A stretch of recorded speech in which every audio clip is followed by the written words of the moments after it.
Most families love to have an open play area, and the lawn is the perfect solution. It also looks very nice. You can have a beautiful lawn without spending a lot of time and without using any chemicals. I'm Eliot Coleman. And I'm Barbara Damrosch, and if you'll stay with us for the next half hour, we'll give you some lawn care tips. On gardening naturally.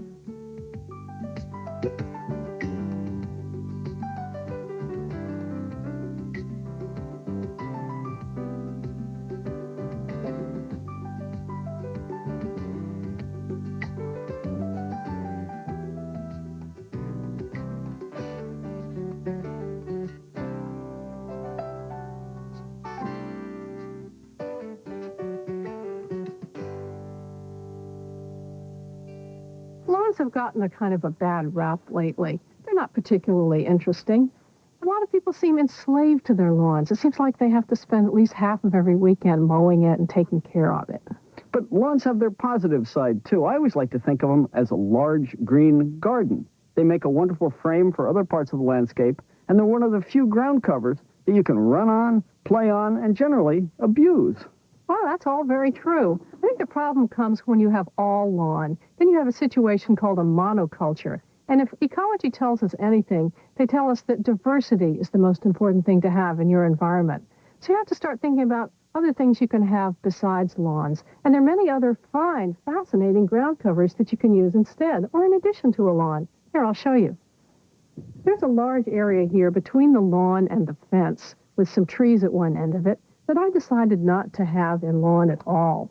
For one thing, I don't think lawn is appropriate under trees. It doesn't grow well under trees, and in nature you wouldn't find grassy areas under trees. You'd find carpets of small herbaceous perennials, ground covers, we would call them. This is Tiarella cordifolia, or foam flower. It's a wonderful American native from the Appalachians, but it's hardy in my cold climate too. Has lovely white foamy flowers, and it's going to start to spread out here beautifully. This is Actea rubra, or baneberry, which is going to do something similar, a little bit taller. This is Telema grandiflora, and it will carpet the area too. Now, some of my ground covers are real eager beavers, and they're already doing their job. These forget-me-nots have made a nice mass here, and the violets next to them, they're already flowing in together. And that's exactly the effect I wanted here. Now, you may be familiar with some ground covers already, like Pachysandra or periwinkle. Those are fine. It might be fun to experiment with some new ones. Here's a ground cover I'm particularly fond of. It's wintergreen, an American native. The Latin name is Gaultheria procumbens. It makes nice red berries that are good for the birds.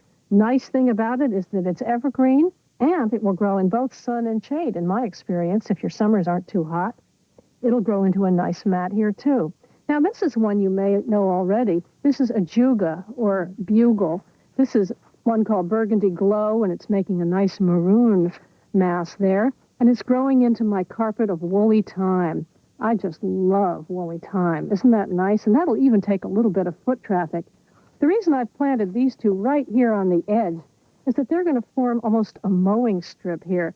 I can actually run my mower along here. These are so flat that they're not going to be cut by the lawnmower, and I can get right up to the edge here and take care of the grass here, so I probably won't even need to use an edging tool here. So here's my little ground cover bed.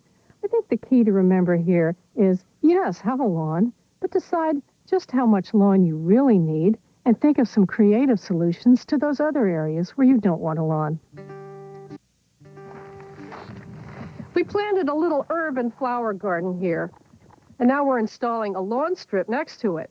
It's kind of a problem spot, though, because we've got this fine old maple tree here that we really love, and it has just not appreciated having all this construction going on around it. It tends to stress the surface roots, the feeder roots. So we're not going to put a lawn right up next to the tree. As you can see, it wouldn't be a very hospitable place for grass anyway. It's kind of bumpy, and you can see this big roots near the surface. So we've staked out a little circle around it, and we're going to put in one of those ground covers we talked about. Now, we had to bring in some topsoil here because there was kind of a dip. But again, we've been very, very careful of the tree. You don't want to add more than maximum 3 inches of soil on top of the roots because you might deprive them of oxygen. So we just raked out some rocks. It was pretty bony soil. We didn't get compulsive about it. We took out anything maybe bigger than an egg. We found that the best way to scoop those up was with this handy silage fork that we picked up at a local hardware store. It has scooped tines that are close together. You can get those big rocks up, but the little stuff just falls right through. Handy item to have around. The soil we got for here was actually pretty fertile, so we didn't have to add any nitrogen. But we did sprinkle some compost on top. I always like to add extra organic matter for anything I'm growing. Now, normally we might have tilled that in, but again, we're protecting the roots of the tree, so we just raked it into the surface of the soil. Now, that probably limited us a little bit because we might have wanted to deal with a compacted area. What we did for compacted areas was to do what you might want to call spiking. You just take a garden fork, push it into the soil, and come back a little bit like that. Just to loosen things up, you won't disturb the surface roots of an old tree like this too much, but it will allow air and water to pass and grow a healthier lawn. But the other key that we wanted to add was mineral nutrients to put a long-term fertility in here, because this grass is going to be here for a long time. The two we used were phosphate rock and green sand. Phosphate rock is a long-term source of phosphorus, and green sand contains trace elements and potassium, trace elements being particularly important for the health and long-term vitality of anything you're growing. And we sprinkled those on the surface at the rate of about 10 pounds per 100 square feet, and again, just put them in with the rake. But the key nutrient on our soil is limestone. This is an acid soil, and if we don't put limestone on and make the pH higher, make the soil sweeter, grass isn't going to grow at all no matter what we do. If you're not sure the area you're in, whether you need limestone or not, get a soil test made by your local extension service. Now, I'm just sprinkling this lime on with a scoop, same rate as he put the other stuff on, 10 pounds per 100 square feet. But if you're not good at math, just put it on until the surface of the soil is good and white. That's good enough. Okay, and then we're going to rake this in, and we'll be ready to plant grass seed.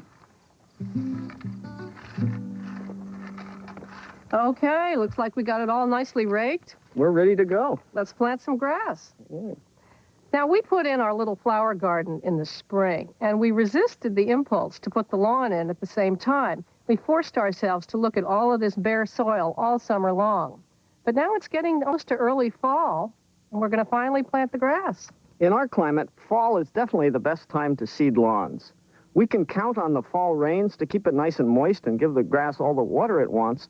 But secondly, if there are any annual weed seeds in here that are going to sprout along with the grass, there's hardly any season left for them. They'll soon wilt and die, and the grass will get all the light it needs for healthy growth.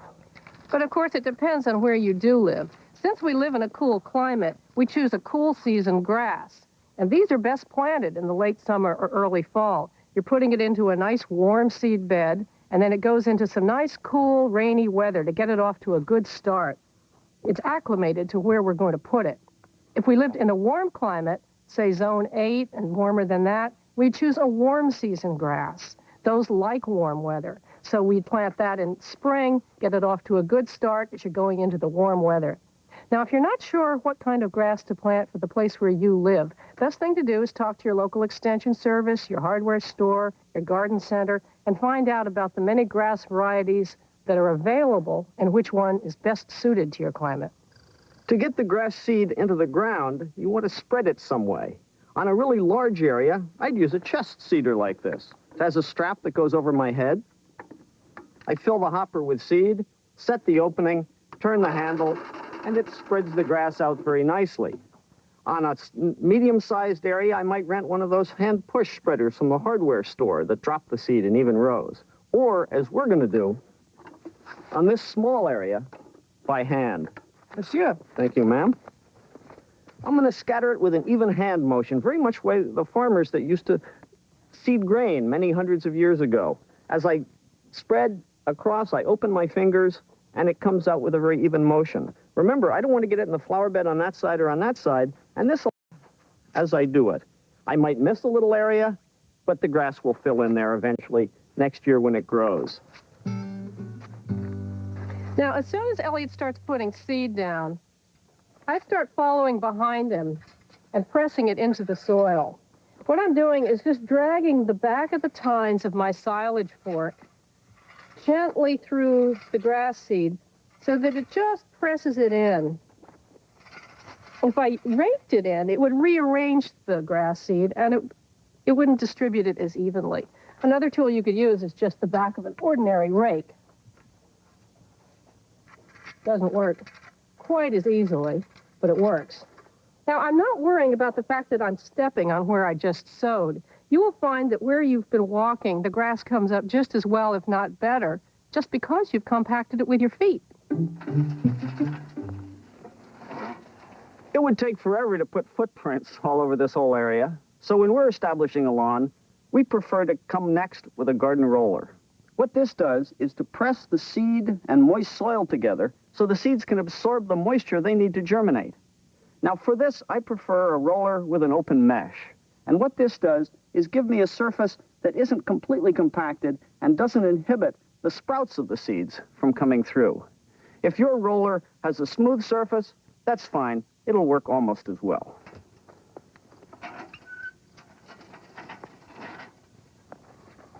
Golly, that should make a wonderful lawn. Yeah, I think so. All we need now is a good rain. Yeah, I'm not even going to bother to water this because this time of year we're probably going to get Absolutely. good rain soon.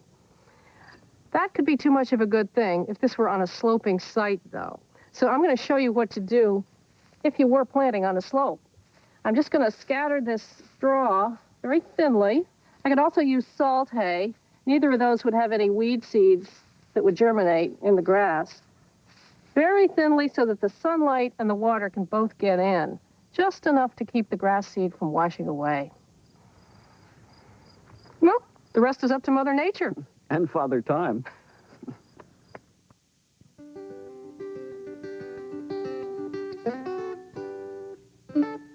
Many people, when they see these beautiful yellow flowers in the lawn, go, ah, dandelions, and they rush to get rid of them. I go, aha, dandelions, and I start thinking of dinner.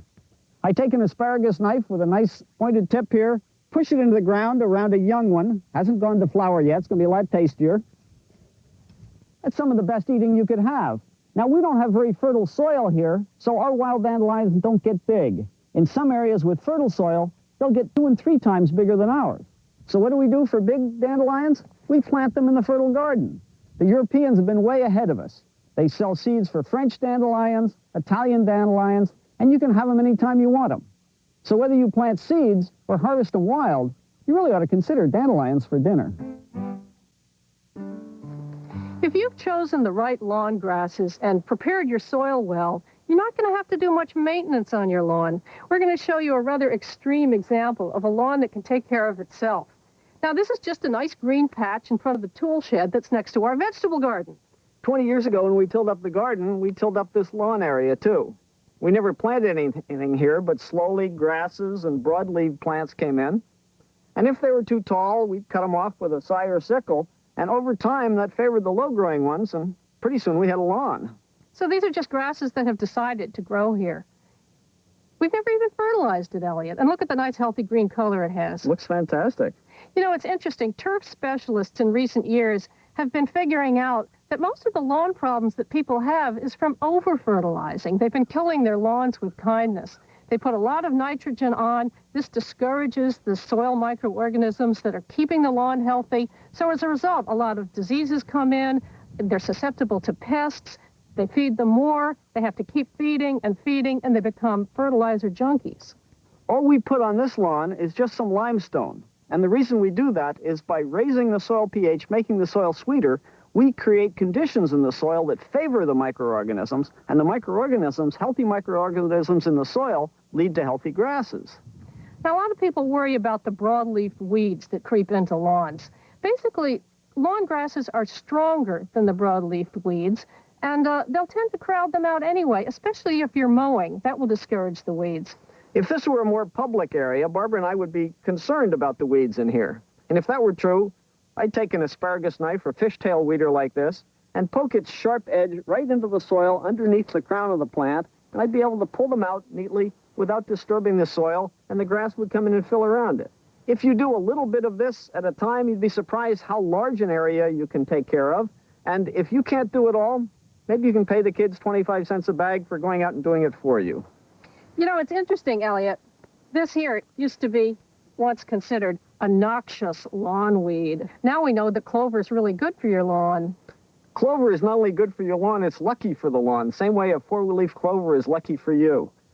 Clover is a legume, and it has the ability to extract nitrogen from the air and store it on its roots under the ground. The clover plant doesn't need all that nitrogen. Some of the extra is left over for the grasses, and it benefits them greatly. So really, the only big maintenance job we have for our lawn is mowing. And of course, mowing does a lot more for your lawn than just make it look nice. Mowing makes you part of the ecological selection process. When you come over here at that short height every so often, you're selecting only for low-growing plants. And of course, those are the ones that look best in your lawn. Of course, how high you mow your lawn is something you got to pay attention to. You don't want to clip it really close, like a golf course. It won't keep it healthy. On the other hand, you don't want to let it go too long and get too high. It'll be too hard to mow. Another reason for leaving your lawn at a decent height is that leaves enough of the grass blade to photosynthesize and send food back down to be stored in the grass roots and keep it healthy. And another way you keep it healthy is when you do mow, leave those little clippings on the lawn. They'll also work their way down into the soil and compost and become a natural fertilizer for your lawn, which will again aid in keeping it very healthy. If you have a rotary mower, don't put the bagger on there. Don't take the clippings away, leave them here. They're going to do a lot of good in the long run. And speaking of power mowers, we don't own one. You're going to think us a little funny and old-fashioned, but we have our his and hers hand-push mowers. I think these are fun to use. I don't like the big whir of the engine and the smell of the gasoline fumes. I like to listen to the clickety-clack. It's perhaps a little harder work, but it's good exercise. Just as much fun as jogging, I think. More fun than jogging, I'd say.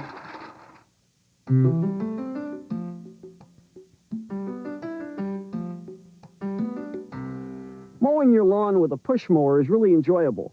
But as with any other cutting tool, it's important that the tool be sharp. This one is rusted. That's a good sign that maybe it needs sharpening. And sharpening is a very easy job. You can ask at your lawnmower dealer about the availability of a kit like this, which has the tools in it that will allow you to quickly and easily sharpen your lawnmower. First, bend it back like that to raise the cutting reel off the ground. Then, take a screwdriver and pry off the hubcap on the side, and take off this little E-ring that holds the wheel in place. I always carefully put the E-ring into the hubcap so I won't lose it. Then you want to remove the wheel, and the next thing you'll see is a little driving gear in here. Remove that also, but being very careful that the little piece of metal in here, the pawl that makes the gear make contact, doesn't fall out. Then when you open your sharpening kit, you'll find it has a handle which you can put over here, make contact with that pawl, and you're ready to turn. Now the next thing you need is the sharpening compound. And this is almost like the same thing you would use if you were doing a valve job. It's a gritty compound, and you paint it very carefully on the edges of the reel. You notice there's no file involved in this sharpening. It's abrasive, and the key to a mower is that you have two cutting blades, the reel blade and the stationary blade down here, and you want them to be identically matched. And you do that because this grinding compound then grinds between the two as you turn this handle and move the reel blade against the stationary blade. Now, always turn the handle counterclockwise because you want the reel blade to go backwards to the direction it normally goes when you're cutting grass. You need to do this for about 7 to 10 minutes.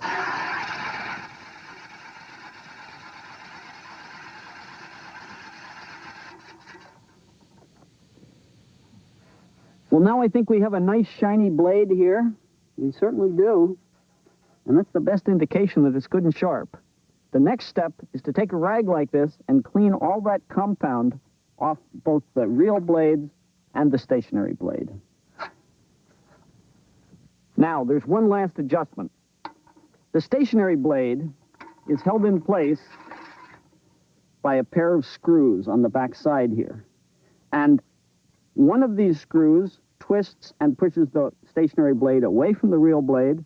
The other one, if you twist it, will move the stationary blade closer to the reel blade. If the reel is turning easily, not making much sound, and is contacting the blade, you're in pretty good shape. If you can put a piece of paper in there and move that two blades across each other, then you have it almost as good as you can get it. And when that's in adjustment and the blades are sharp, mowing with a real mower is a real pleasure. The best way to maintain your natural lawn without doing too much work is to focus on the soil and not on the grass. You can turn brown spots green with a little can of green paint or some extra nitrogen fertilizer, but that's only a temporary solution. What you want to do is focus on the soil, getting a healthy soil filled with organic matter, and soon those brown spots won't be brown anymore because they have the growing conditions that grass needs to be green and vigorous. And I do that by coming out here in the fall with a wheelbarrow of sifted topsoil and compost and spreading a thin layer on the soil, top dressing, wherever there are weak spots.